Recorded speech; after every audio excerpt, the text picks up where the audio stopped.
Ok, bonjour tout le monde et bienvenue au webinaire de Faction A intitulé Automatiser vos processus et opérationnel et augmenter votre efficacité. J'espère que vous allez bien en cette jolie journée du printemps. Donc, merci beaucoup de votre participation à notre série de webinaires de l'année 2021. Mon nom est André Deblois et pour les 50 prochaines minutes, je serai le modérateur de ce webinaire. Donc, juste tout d'abord, j'aimerais souligner là, la tenue de nos prochains événements. Le 26 mai, donc à la fin du mois, on aura un webinaire sur Power BI Premium. Donc, on a su l'annonce récente des licences Power BI Premium per user, donc par utilisateur. On couvrira les fonctionnalités et notamment les capacités de Paginated Report qui viennent avec la licence Power BI Premium. Donc, tout en Paginated Reports, c'est surtout pour les rapports qui sont pixel perfect, que je pourrais dire. Donc, ce webinaire sera offert avec la collaboration de Christian Côté, donc Christian Côté MVP, donc qui participera à notre webinaire. Au mois de juin, on va aussi tenir un autre webinaire, donc sur le type d'architecture. C'est planifié pour le mois de juin. Ça va être à confirmer, mais on cible le 16 juin comme date de ce prochain webinaire. Ça sera sur le type d'architecture data mesh. Donc, et ce sera avec la participation de Microsoft Canada qui viendra participer à notre webinaire.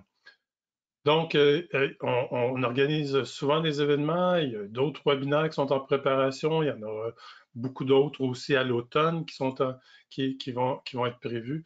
Donc, je vous invite toujours à consulter là, la page. C'est la page de notre site web que je ne retrouve pas d'ailleurs. Donc, vous pouvez toujours accéder à notre site web pour voir plus d'informations sur nos événements et profiter des liens là, qui mènent à l'inscription de ces prochains événements. Et l'autre élément aussi qui est important sur notre site web, que je vais aller récupérer, c'est tous nos derniers webinaires. Donc, c'est toujours des webinaires enregistrés qu'on fait. Donc, vous pouvez toujours réécouter à votre convenance les différents webinaires là, qui ont été diffusés dans les dernières années, je dirais, parce qu'on en fait depuis plusieurs années. Donc, c'est sur le site de Faction A, à la page entrepôt. Donc, à l'entrepôt, vous voyez les webinaires qui sont nos prochains événements. Dans nos prochains événements, et comme je viens de dire, vous pouvez accéder à tous les enregistrements des derniers webinaires qui ont été enregistrés et rendus disponibles, que vous pouvez réécouter à votre convenance. Puis, l'autre élément aussi qui peut être d'intérêt, c'est de s'abonner à notre page LinkedIn où vous pouvez donc sur notre page LinkedIn voir toujours les événements qu'on diffuse, comme par exemple on diffuse celui du 26 mai prochain, donc les raisons d'opter pour Power BI Premium avec Christian Côté. Donc, n'hésitez jamais à vous abonner et à consulter notre site web pour connaître nos prochains événements. Je vous rappelle que ce webinaire est enregistré et qui sera accessible, l'enregistrement sera accessible dans les prochains jours, là, si vous désirez le réécouter ou le partager avec de vos collègues. Et vous aurez également accès à la copie de la présentation, donc qui vous sera acheminée dès que ce webinaire sera terminé. Donc, vous recevrez un courriel avec les liens pour l'accès à l'enregistrement et également à la présentation après ce webinaire. J'aimerais aussi le rappeler que ce webinaire est enregistré, ça veut interactif aussi, donc il est possible de poser des questions pendant la présentation, tout simplement en utilisant le panneau prévu à cet effet.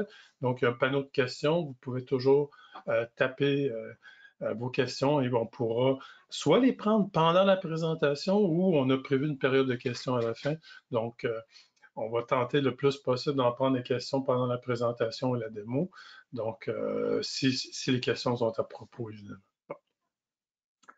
Puis, si toutefois on ne répond pas à vos questions, on va répondre après le webinaire, donc aux questions qui n'ont pas été répondues. Donc, qui est Faction A? Je veux juste comme présenter qui est Faction A. Faction A, c'est une escouade d'élite professionnelle spécialisée dans les analytiques notamment et pouvant intervenir dans toutes les activités de mise en place de solutions analytiques modernes et également d'applications opérationnelles.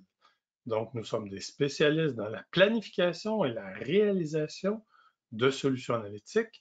Nous maîtrisons l'architecture Azure de Microsoft, la modélisation de données, le développement des composants d'ingestion de données, le design et la construction de tableaux de bord pour qu'ils soient déployés. Faction A est spécialisée sur les technologies et sur la plateforme technologique d'analytique décisionnelle de Microsoft et détient la distinction, comme vous voyez ici, la distinction Gold Data Analytics Partner, et nous sommes reconnus à Faction A depuis 2016 comme partenaire officiel de Microsoft. Et notre offre de service comprend également la création d'applications et d'automatisme de processus avec la Power Platform, donc que ce soit des développements avec Power Apps, Power Automate, ou les services de migration vers ces plateformes-là. Donc, tous ces services-là sont compris dans l'offre de services de Faction A. Et nous offrons également les services de gérer, donc des services de support des solutions que nous développons pour nos clients. Si vous voulez en savoir plus, donc n'hésitez jamais à nous contacter. L'objectif du webinaire aujourd'hui, ou les objectifs du webinaire d'aujourd'hui, donc on va voir, puisque vous apprendrez grâce aux objectifs qu'on a, les principales composantes d'une part de la Power Platform de Microsoft, qui est la plateforme de programmation schématisée, ou ce qui est en anglais, on dit Low Code Development Platform. Vous verrez également comment la plateforme s'intègre dans la boucle de rétroaction numérique. Vous entendrez les principales raisons qu'on a summarisées pour utiliser Power Automate et le RPA. Donc, on va définir à quoi ça sert, Power Automate et le RPA, qui sont des outils de la Power Platform. Et RPA, juste pour, bon, on utilise souvent RPA, mais ce n'est pas un acronyme là, pour résidence de personnes âgées, mais c'est vraiment comme pour, en anglais, Robotic Process Automation, et en français, c'est ARP, donc l'automatisation robotisée de processus. Donc, on parlera de cas d'utilisation et surtout, on verra une démonstration concrète concoctée par notre présentateur aujourd'hui. Notre présentateur aujourd'hui, on a la participation de M. Thiago Almeida Mendoza. Bonjour Thiago. Bonjour André, bonjour tout le monde. Comment ça va? Très bien, très bien. Super. Thiago, bon, il est conseiller spécialisé sur la Power Platform, mais surtout, il est chef d'équipe de l'escouade de la Power Platform chez Microsoft. Donc, Thiago est certifié, plein de certifications sur la plateforme, est en mesure de faire du développement et fera la démonstration aujourd'hui, pourra également répondre à vos questions que vous voulez savoir sur la Power Platform en tant que telle. Aujourd'hui, c'est plus Power Automate et RPA. Donc, certifié mur à mur, plein d'expérience, vacciné prochainement parce qu'il attend son... La semaine prochaine. OK, c'est bon, merci beaucoup. Merci, à tantôt. OK, à tantôt. Moi, je vais tout d'abord présenter l'agenda de notre rencontre aujourd'hui. Donc, l'agenda, on va commencer toujours par une mise en contexte sur la thématique, les défis de l'innovation, la boucle de transformation numérique. Et on va évidemment définir c'est quoi Power Automate, c'est quoi RPA, les raisons de l'utiliser. On verra certains cas que j'imagine que vous pouvez avoir dans votre organisation des cas d'utilisation de Power Automate RPA. D'ailleurs, je vais solliciter votre participation pour comprendre s'il y a des cas spécifiques que vous aimeriez parler ou discuter. Donc, si vous avez la chance d'inscrire certains cas d'utilisation, ça nous fera plaisir de le partager aussi Donc, Thiago poursuivra avec la présentation de Power Platform en tant que tel, avec un tour d'horizon des composantes de l'architecture et de sa démonstration d'un cas concret qui pourra nous parler sur l'extraction automatisée de pages d'un document PDF, puis avec toute la chaîne des séquencements de différentes tâches qui viennent avec ça. Donc, de mon côté, OK, je pense qu'il y a un petit sondage, puis le petit sondage, comme à l'habitude, je vais sortir le sondage, puis je pense que le premier sondage qu'on a aujourd'hui, que je vais vous envoyer, ben c'est juste une question qui se répond assez rapidement. Donc, la question est, êtes-vous familier avec l'automatisation des processus métiers? Donc, peut-être juste à répondre rapidement avec un clic. Là, il y a trois choix de réponse. Donc, ça se fait assez vite. Fait que, puis après ça, je pourrais présenter les réponses du groupe avec les différents résultats en termes de pourcentage du nombre de participants qu'on a aujourd'hui. Donc, je vais vous laisser comme quelques secondes, peut-être 5 secondes encore. Puis, je vais juste vous rappeler aussi que vous ne devez pas être en mode plein écran pour répondre au sondage. C'est une spécificité de GoToWebinar. Donc, si vous pouvez répondre, puis là, je vois qu'on a plus de 70% des gens qui ont déjà répondu. Donc, je vous laisse juste comme un autre 5 secondes. Merci, ça monte à 75. Donc, je vous laisse comme 5, 4, ça fait une minute. Donc, 5, 4, 3, 2, 1, 0. Sur ça, je vais fermer le sondage. Je vais pouvoir présenter les résultats. Donc, les résultats du sondage, donc à la question, êtes-vous familier, juste comprendre, êtes-vous familier avec l'automatisation des processus métiers? Donc, la plupart, je dirais, ont répondu quand même 47%, pas du tout. C'est parfait, c'est de la bonne tribune pour ça. 37, un peu, et oui, 17%. Donc, la majorité des gens, c'est parfait, on est là pour montrer, hein, partager certains éléments de la Power Platform. Donc, merci beaucoup de vous être prêté au jeu. Et donc, je vais juste fermer le sondage là-dessus et passer à la prochaine étape qui est vraiment l'introduction. Donc, juste en termes pour camper la thématique, là, comme on fait typiquement là, du webinaire, peut-être mettre juste en relief hein, les défis souvent rencontrés par les différentes organisations dans la transformation numérique. Et je ne passerai pas à travers chacun d'eux, là, mais on peut bien le comprendre, tu sais, qu'il y a des contraintes de budget, des contraintes de ressources, de calendrier de livraison. Et les attentes des différentes unités d'affaires de l'organisation, les attentes sont toujours en croissance. Et la mise en place d'automatismes à développer doit se faire rapidement. Donc, toutes les entreprises aujourd'hui veulent en faire plus vite et avec moins de budget. Et on peut le constater là, que plusieurs processus ou tâches manuelles peuvent même causer des risques, je dirais des risques de confidentialité de l'information, des risques au niveau de la qualité des opérations, donc, et même des enjeux de sécurité et de toutes les réglementations qu'il y a au niveau de la confidentialité de l'information. Donc, en bref, pour répondre à ces défis, là, ces potentiels d'affaires que je pourrais dire aussi, parce qu'il y en a beaucoup d'attentes, les organisations cherchent des accélérateurs là, pour innover et réaliser la boucle de rétroaction numérique. Et ces organisations se demandent comment faire et quelle technologie utiliser. Et quand on regarde par rapport à la boucle de transformation numérique, en fait, chaque secteur d'activité, on comprendra qu'il y a une transformation numérique fondamentale qu'on vit et je dirais d'encore plus vrai depuis la pandémie.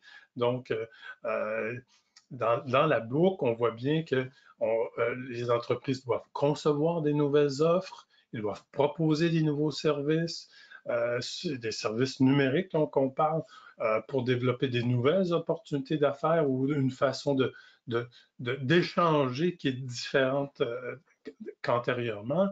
Ils doivent bonifier la relation avec leurs clients afin de répondre totalement à leurs attentes, et ça à fur et à mesure que ça évolue. Donc, dans la transformation numérique, d'une façon plus globale, on voit bien qu'il y a beaucoup de tâches manuelles qui sont fréquemment exécutées et surtout répétitives.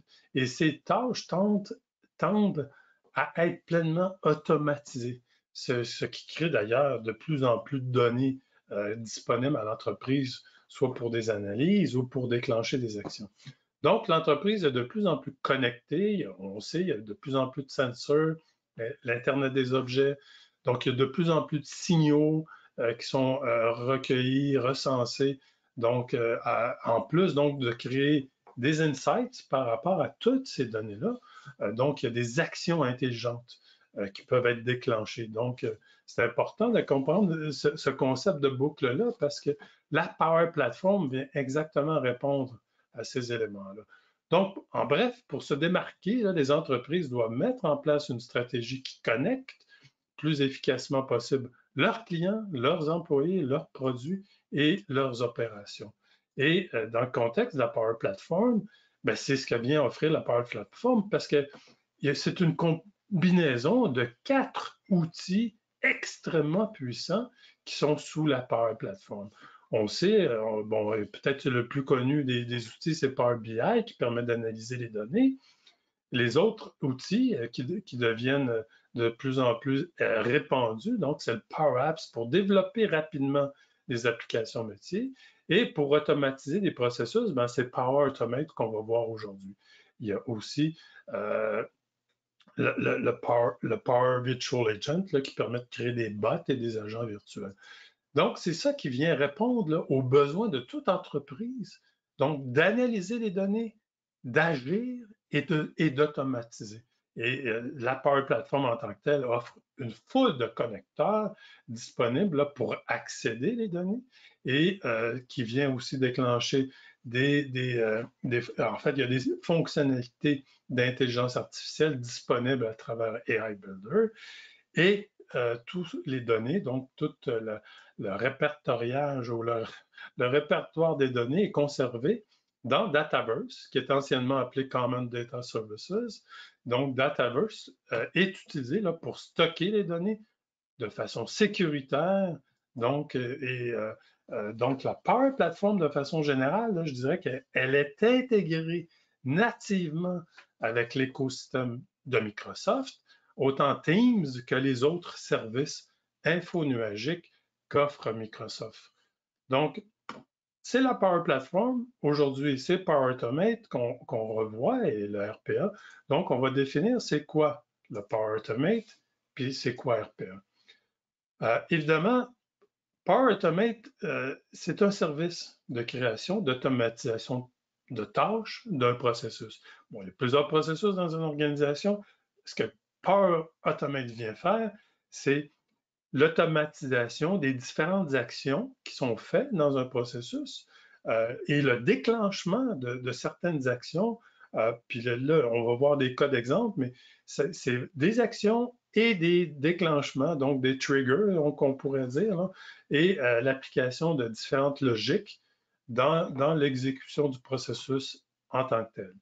Donc, c'est une plateforme de développement à faible code. Tout à l'heure, on disait à programmation schématisée.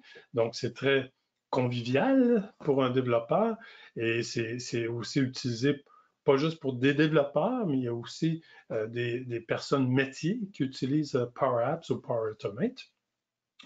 Donc, ça se fait à programmation schématisée. Donc, c'est du point and click. Là. Donc, c'est très visuel. C'est ce qu'on va voir aussi tout à l'heure avec Thiago.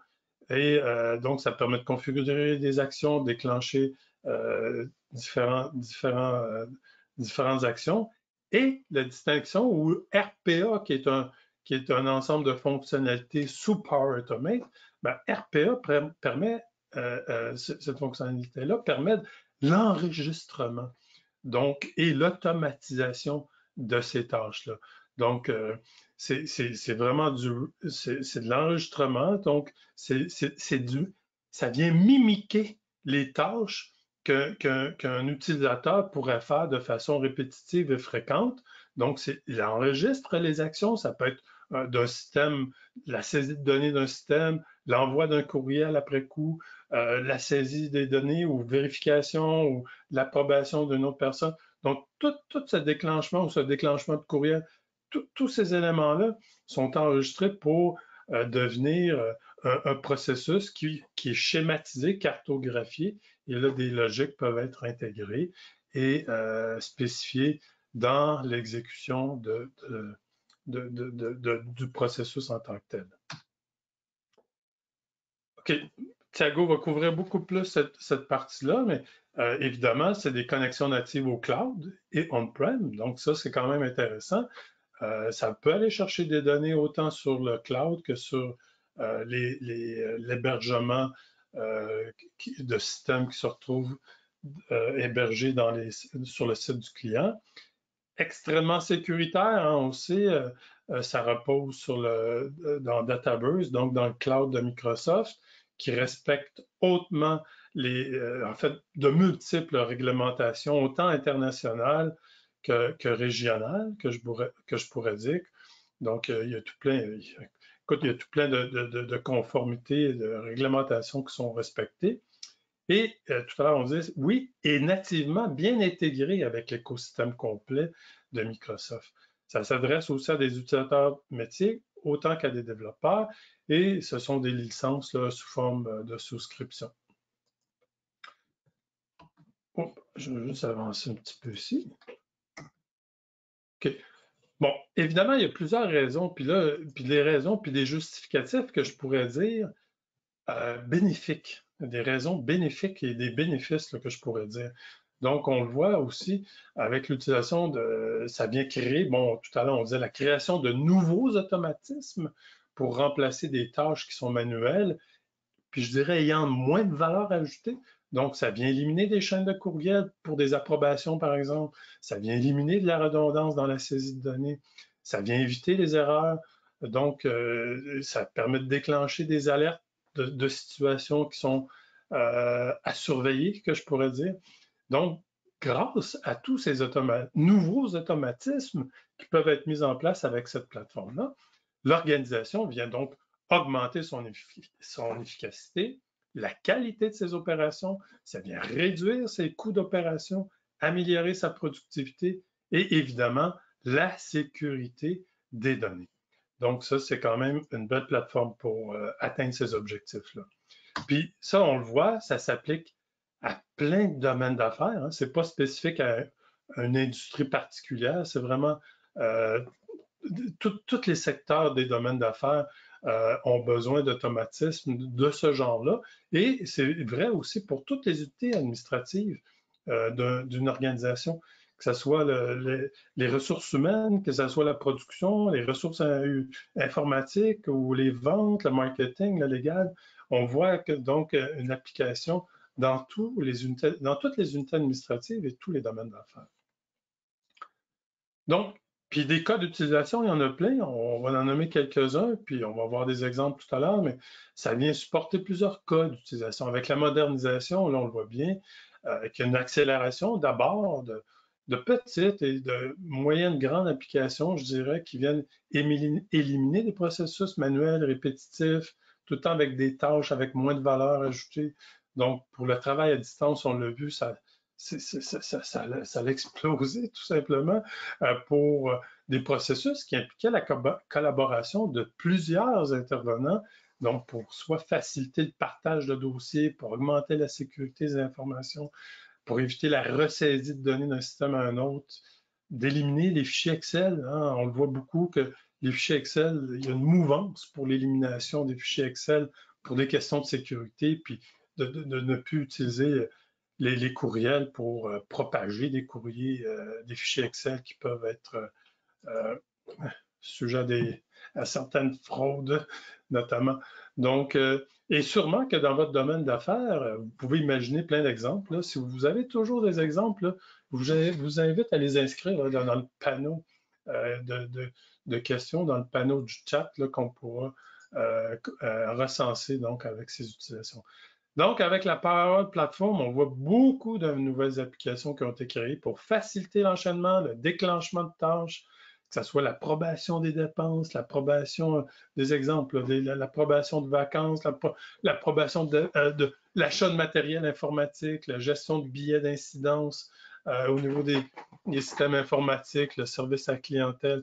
Donc, il y a autant du côté opérationnel en tant que tel que, si vous voulez, il y a des applications, des cas d'utilisation du côté analytique également. Donc, Power Automate, dans les solutions analytiques, on le voit aussi. Donc, pour déclencher des processus suite à la vérification automatique là, de certaines valeurs, de certaines mesures qui doivent déclencher des actions. Ça peut être des actions parce qu'il se passe quelque chose, donc des actions en quasi-temps réel, ça pourrait être en quasi-temps réel pour dire oh, il y a une vérification à faire ici ou il y a une action spécifique qui doit être déclenchée de la part des utilisateurs quand il y a des, par exemple, quand il y a des seuils de certaines mesures qui sont dépassés ou, pardon, soit à la baisse ou soit à la hausse. Donc, quand il y a des approbations requises ou des trucs comme ça. Évidemment, on sait, dans la boucle de rétroaction numérique, c'est intéressant d'avoir des insights dans le cadre de solutions analytiques, mais c'est encore mieux quand on déclenche des actions automatisées intégrées.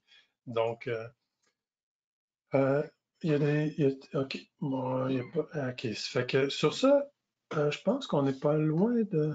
OK. Ce que je voulais faire, c'est que j'ai mis une slide donc de référence parce que dans le groupe de recherche que Microsoft met à la disposition des Gold Data Partners, on voit qu'il y a beaucoup d'informations, de retour sur l'investissement dans le cadre de l'utilisation de Power Automate, dans le cadre de la transformation numérique. Et quand on regarde les chiffres, c'est quand même éloquent de voir qu'il y a un retour sur investissement sur 3 ans, il y a de 200%. Donc, il y a quand même beaucoup d'économies qui se fait, qui sont générées par la mise en place d'automatismes dans la gestion des processus métiers carrément. Donc, c'est quand même prouvé là, déjà maintenant qu'il y a, il y a un retour fondamental sur les investissements qui sont faits dans ce genre de projet ou de mise en place de solutions. OK, fait que je vais avancer, je regarde. Donc, en bref, Power Automate, ce sont les piliers de valeur, mais c'est de l'automatisation on a de plus en plus là, qui vient de l'automatisation à grande échelle, puis c'est de l'automatisation intelligente aussi pour déclencher des événements qui sont pertinents pour l'organisation. Donc, avec une grande sécurité, une intégration transparente, donc qui vient augmenter la productivité de toute organisation qui se veut innovante aujourd'hui. OK. Fait que sur ça, j'ai un autre petit sondage ici. Un instant. Juste avant de passer la parole à Thiago, j'aimerais vous lancer un autre sondage. Donc, utilisez-vous présentement Power Automate ou RPA, là, comme on vient de le définir? Donc, si vous pouvez répondre, je sais que tout à l'heure, c'était quand même relativement nouveau en termes de majorité des gens qui ont répondu, que c'était quand même relativement nouveau. Euh, le Power Automate et tout ça. Donc, si vous peut-être juste répondre, je vais juste laisser encore 5 secondes. Je vois qu'il y a déjà la majorité des gens ont répondu. Donc, sur ça, je vais fermer immédiatement le sondage pour partager donc les résultats. Et on voit très bien que 68%, nous n'utilisons pas encore Power Automate, 29 quelques personnes commencent à l'utiliser et 4, on l'utilise à travers l'organisation et tout va bien. Donc, merci beaucoup encore une fois de vous être prêté au jeu. Et sur ça, je vais transférer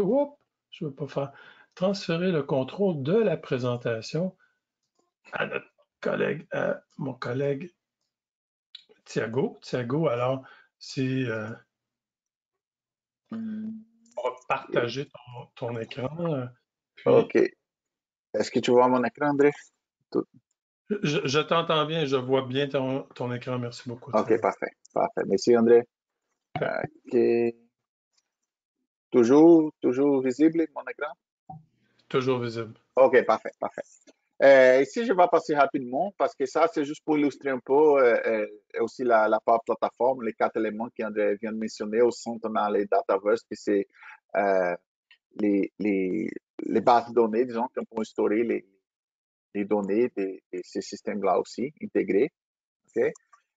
Si on parle des différents types de flux, on a les flux cloud, on a les trois types qui sont les automates, ça veut dire que quand un événement arrive, par exemple, quand un nouveau item est ajouté dans une liste ou un item est modifié par exemple, dans une liste SharePoint ou dans une base de données SQL ou dans une Dataverse, par exemple, ça se peut, c'est les déclencheurs de cette action.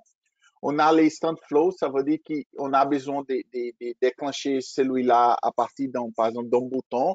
On va montrer tantôt un exemple d'instant flow. Je vais utiliser Power App pour déclencher ces flows-là. Je vais montrer tantôt. Et on a aussi, qui c'est les schedule Cloudflow. C'est comme tu peux créer un agenda, planifier que les flows roulent à chaque matin, par exemple, pour prendre des données dans une table spécifique et ajouter dans une autre table, par exemple. Ou à chaque vendredi après-midi, envoyer des courriels aux gens pour rentrer des feuilles de temps, par exemple. Ça arrive beaucoup. Euh, les compagnies ont besoin à chaque vendredi, les feuilles de temps soient à jour. Et, par exemple, vous pouvez créer des alertes pour que les gens soient avertis qu'il faut rappeler qu'il faut envoyer ça. Un autre type de flux qu'on a, c'est les desktop flow. C'est les flux de bureau qu'on va montrer un exemple de ça. C'est les portions RPA qui ont été ajoutées ça fait 1 an et demi ou 2 ans maximum par Microsoft. Et avant, c'était juste les parties cloud des flows. Mais maintenant, on a ces parties aussi. Et on a aussi les business process flow. C'est quand vous avez, par exemple, des processus très clairs que vous avez besoin, OK, pour définir, à passer à la prochaine étape, il faut que telle règle soit respectée. Par exemple, vous pouvez créer des flows qui vont encadrer ces règles d'affaires-là, par exemple. Ici, c'est un exemple typique. Qu'est-ce qui consiste en flow? On a toujours un trigger, soit, comme j'ai dit, soit un agenda, soit un bouton, soit un automatique. Toujours, on a un trigger. On a des actions, on peut avoir une chaîne des actions différentes. Et ça, c'est juste pour montrer. Tous les flows, ils ont besoin d'un trigger et on a besoin d'ajouter des actions pour dire, OK, quand cette situation arrive, qu'est-ce qu'on va faire avec? Okay? Euh, je vais parler un peu plus des flux de bureau. C'est un exemple qu'on va montrer.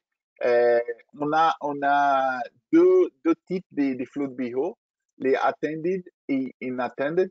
Ça, les premiers, c'est quand ça va s'exécuter quand vous êtes connecté dans la machine. Ça veut dire que, euh, par exemple, vous devrez, c'est l'exemple que je vais montrer de ce type-là.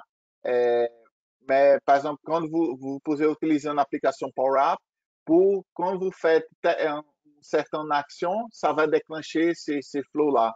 Les unattended, c'est comme par exemple, vous pouvez installer les Power Automate Desktop dans un serveur, par exemple, et vous voulez que ça soit déclenché automatiquement euh, sans avoir besoin que la personne soit loguée. Ça va être fonctionner, comme la description bien dit, à l'arrière-plan, sans avoir besoin que les utilisateurs soient connectés. Par exemple, vous voulez que cette flow roule à 4 heures du matin. Au lieu que vous demandez à une personne de se loguer dans la machine et faire ça, dans certains cas, vous pouvez utiliser ce type de flow ici, par exemple. Ça, c'est juste pour montrer un peu, on a plus de 400 actions. On a différents types de systèmes, soit dans la partie cloud, dans la partie cognitive, des bases de données, les scripts aussi, on peut appeler un PowerShell, on peut appeler un commande DOS, par exemple. On peut même automatiser des tâches, par exemple. Euh, je vais donner un exemple pas vraiment lié aux affaires, mais par exemple, vous pouvez créer un flow qui va vérifier si tel produit est en stock dans tel magasin, par exemple. Parce que normalement, quand les produits il n'a plus de stock, euh, il y a soit un texte qui dit euh, qu'il n'est pas en stock, ou soit l'image s'est barrée qui dit OK, on n'a plus de cet item dans les stocks. Et vous pouvez créer un desktop flow qui va vérifier à chaque matin, par exemple, si le produit il est rentré dans les stocks, par exemple. Dès que l'image change, on va vérifier qu'on va recevoir des alertes, par exemple. Ça, c'est un exemple. Et on a trois façons de créer un flow, basiquement. On peut créer à partir de zéro. Ça veut dire on, on, on, on commence à créer les flows et on va déterminer c'est quoi les triggers, c'est quoi les actions, tout blanc. On peut utiliser à partir d'un gabarit. Il existe déjà plusieurs gabarits. Je vais montrer, par exemple, un exemple, les pages où il y a déjà beaucoup d'exemples de flows. C'est juste faire juste ajuster certains paramètres et c'est fini les flows. Ou vous pouvez aussi utiliser un connecteur pour générer les flows, par exemple. Ici, juste pour montrer général les composants techniques d'une solution, on a les parties automatisation, c'est les parties qui Power Automate et les portions RPA, ça rentre, ok? Soit pour utiliser un connecteur, pour mettre à jour des données, pour lire les données, pour déclencher des alertes. Il y a toutes sortes de possibilités. On a plus de 400 connecteurs présentement. Et, et maintenant, je vais partir les portions, les parties démo. Je vais juste finir ça. Euh, ok. J'ai ici, OK, une application Power App que j'ai bâtie juste pour les bouts de cette démo. OK? Ça, c'est un fichier PDF que j'ai créé un invoice. C'est un invoice fictif. OK? Ici, on a trois pages pour cette invoice. Ici, c'est juste des notes, des terms and conditions, des choses que vous pouvez si identifier, par exemple. Peut-être il y a des invoices qu'on reçoit qui, dans les dernières pages, sont des instructions, des choses qu'on n'a pas vraiment besoin. Pour sauvegarder, disons, on ne veut pas ajouter ces pages de plus parce qu'on n'a pas besoin. Et dans ces contextes-là, j'ai créé un Power Automate qui va en premier, il va être, je vais juste montrer ici, il va être appelé à partir de Power App. Ça, c'est les triggers, c'est les Power App. Et ici, c'est des étapes pour initialiser les variables. Et après, je passe les variables des Power App. Je set les valeurs, je mets à jour. Et après, j'appelle les desktop flow, les Power Automate Desktop, pour qu'il exécute l'action que je veux. Okay? Et pour les parties Power Automate Desktop, on a ça, ça c'est une application, mais il existe aussi les versions web, mais pour cet exemple, j'utilise les versions desktop, par exemple. Ici, on peut voir à gauche qu'on a déjà certaines actions qui sont déjà créées. C'est juste choisir l'action que vous voulez et ajouter des paramètres. Disons, par exemple, Excel, excusez, vous avez déjà, par exemple, lu un worksheet Excel sauvegarder, écrit dans les worksheets, par exemple, modifier si vous avez besoin d'ajouter des données dans un worksheet, par exemple. Désolé. Ouvrir une connexion SQL, exécuter, fermer la connexion, plusieurs. Même la reconnaissance d'images, extrait des textes, par exemple, dans une image. Il y a certaines actions qui sont déjà créées. Aussi, dans les parties cognitives, vous avez certaines actions de Google, IBM ou Microsoft. Par exemple, les textes analytiques pour détecter les sentiments. Par exemple, vous avez un site qui les clients rentrent des commentaires, sont produits, fait des évaluations, par exemple. Vous pouvez créer un desktop flow qui, à chaque fois qu'il y a une nouvelle rentrée dans les sites, vous pouvez faire un sentiment analyse automatique et que si les scores c'est bas, ça dit, OK, ça c'est des commentaires négatifs, je veux qu'un courriel soit déclenché au département je ne sais pas, de communication, de marketing, qui pourra contacter cette client-là pour voir, OK, qu'est-ce qui s'est arrivé? Parce que c'est pas euh, euh, amusant d'avoir dans les sites avec plusieurs commentaires négatifs et sans point d'action. Ça peut aussi être sur Twitter. Par exemple, dès qu'un Twitter quelqu'un ajoute un Twitter avec qui mentionne la compagnie, on va être averti rapidement, disons. Ici les étapes de Desktop Flow, il va chercher les documents, il va extraire les pages. On a des variables ici qui vont être passées par Power App. Après, une fois qu'il fait l'extrait, il va lancer Outlook.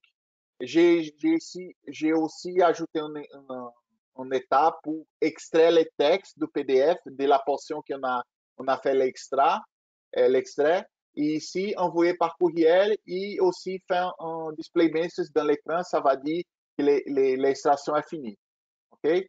Si on revient à Power App, ici, comme on a juste 3 pages, on veut que ça commence la première, on finit la deuxième. Et le nom du fichier, je vais dire webinar 1205 21, par exemple. Et je clique ici, ça déclenché, j'ai un message ici, le flux est fini. Ce flux-là, il va être déclenché. Pas exactement ça, c'est l'autre, celui-là. Si on regarde ici, on voit que le status est en train de rouler. J'espère que ça va être suicide. Mais je vois, your extraction was successful. Ça veut dire que le flow, ele vient de terminer. Et si je regarde mon courriel, si je vais sur mon courriel, je vois ici que l'invoice, le nom du fichier, c'est webinar 120521, c'est celle que je viens de créer. Si je fais ça preview, j'ai ici l'invoice avec juste les 2 pages. Ici, par exemple, c'est juste pour montrer les fonctionnalités, OK? Mais, par exemple, imaginez-vous que vous avez une attente de service avec un client et dans les temps de service, il y a des informations sur les logistiques, par exemple. Et les côtés logistiques, vous pouvez extraire ces informations-là et envoyer directement à le département de logistique pour qu'il commence à, à, à planifier la route.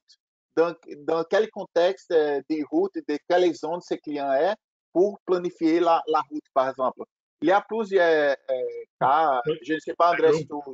tu as des exemples. Oui, Ben, c'est ça, c'est un bon cas, un bon cas de figure, parce que souvent même on voit dans des contrats contractuels, des documents contractuels, que des fois il y a des instructions de facturation, puis ces instructions de facturation-là doivent être ramenées dans le système de facturation. Fait que ça, c'est tout manuel présentement, puis fait que l'exemple que tu montres, ça pourrait être utile aussi à ça. Fait que ça, c'est plein de cas, il faut juste être un peu imaginatif. Et on a reçu des exemples de. En fait, ça pourrait être éliminer les copier-coller c'est d'Excel ça. qui C'est font ça. au système de mission de l'organisation. Puis même, l'autre exemple, c'est qu'on a reçu, c'est les mentions de la compagnie dans les réseaux sociaux. Là. Ça peut être C'est ça. Ça peut être... OK, c'est bon, merci. Une autre chose, c'est que, par exemple, tu as bien mentionné, on pourrait, par exemple, extraire un Excel, un fichier Excel, et créer un invoice comme ça, par exemple. Ça, c'est possible aussi. De prendre les données qui sont dans Excel et générer un invoice comme ça et envoyer par courriel au client, par exemple, si c'est le cas, disons. Juste un exemple ça, Ouais. c'est possible aussi. Ici, par exemple, j'ai un autre exemple ici, par exemple, ça, c'est un autre fichier. Ça, c'est les license guide de Microsoft. Pourquoi ça affiche pas ici? Anyway. Ben, ici, c'est euh, disons, ici, j'ai un PDF qui a 31 pages, mais pour être honnête, je ne sais pas pourquoi ça affiche pas ici, mais anyway, je vais faire un extrait, disons. Je vais prendre la page 7 jusqu'à la page, disons, je sais pas, 14. Le nom de fichier, je vais faire extra 2, par exemple. Je vais appeler le flow. Il va rouler avec un autre document. Ici, je vais générer plus de pages. Okay? J'attends qu'il est flow, que je reçois le message. Ici, je vois qu'il est Your instruction was successful. Go see your email. Okay? Parfait. J'ai indication que le flow est fini. Je vais regarder ici. Voilà.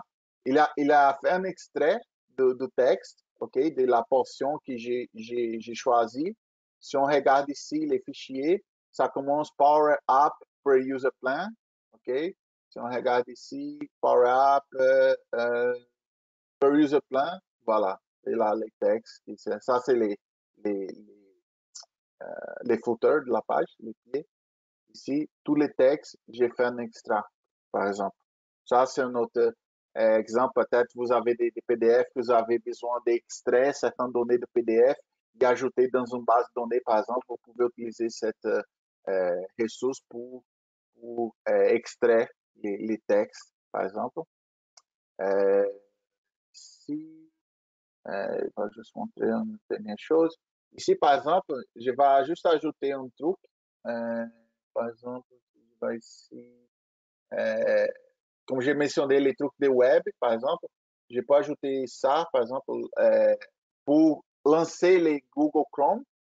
Je vais, j'ai créé un variable qui s'appelle var URL. Je vais utiliser ça. Je vais sauvegarder. Maintenant, je vais rouler ici. Je simule comme si j'étais en train d'appeler les flows. Il va passer toutes les étapes et après, il vient de lancer les Chrome dans notre écran, par exemple. Je peux lancer Chrome, Google, mais je pourrais lancer une adresse spécifique, par exemple. Si vous avez des cas qui, tous les jours, vous avez besoin de chercher de taux d'échange, ou les prix de l'aluminium, le prix de l'or, les prix de certaines choses, vous pouvez automatiser la tâche pour aller dans un site spécifique et chercher cette donnée-là. Si, par exemple, s'il n'a pas une API que vous pouvez utiliser direct, vous pouvez utiliser Desktop Flow pour faire cette intégration. C'est ça. Autre chose. Est-ce qu'il y a des questions, André? Tu vois des questions sur le chat? Non, Que non, je non, vois c'est pas. bon. Puis, tu as t'as des bons exemples aussi. Juste un dernier exemple. Par exemple, certaines personnes demandent pourquoi, euh, c'est quoi, quand est-ce qu'on peut, c'est un bon exemple d'utilisation des RPA, cette portion-là, Desktop Flow. Par exemple, si vous avez un legacy system qui n'y a pas de connexion Internet, qu'il n'y a pas de moyen de créer une API pour lire, extraire des données, par exemple, ou même injecter des données, vous pouvez utiliser ça pour, par exemple, ici, je vais juste faire un autre exemple rapide. Si je vais ici, system, ici, par exemple, je peux même appeler une application. Par exemple, je peux, il est ici, je vais dire, OK, je vais appeler, par exemple, cette non, c'est pas ici. N'importe quelle application, je peux rouler. Je vais juste ici, dans C, programming file, et par exemple, Ctrl ici, Invoice.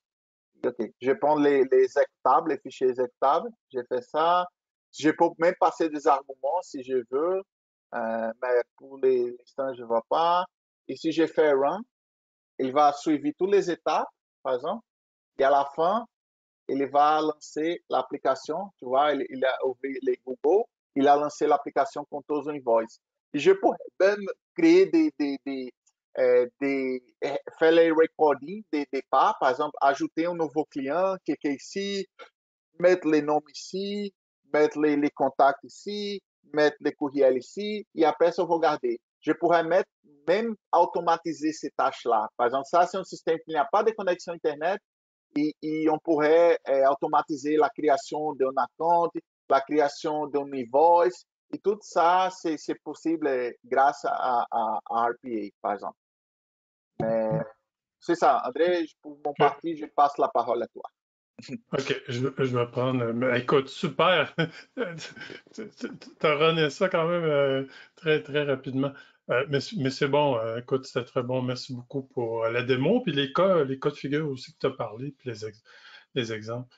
Fait que si je regarde, parce que souvent on se fait demander là, par où commencer quand on veut faire démarrer une initiative dans ce sens-là. Puis nous, ce qu'on suggère, bien évidemment, c'est toujours débuter là, par une itération d'avant-projet, là, suivie d'une réalisation avec des petites itérations fréquentes et rapides, là.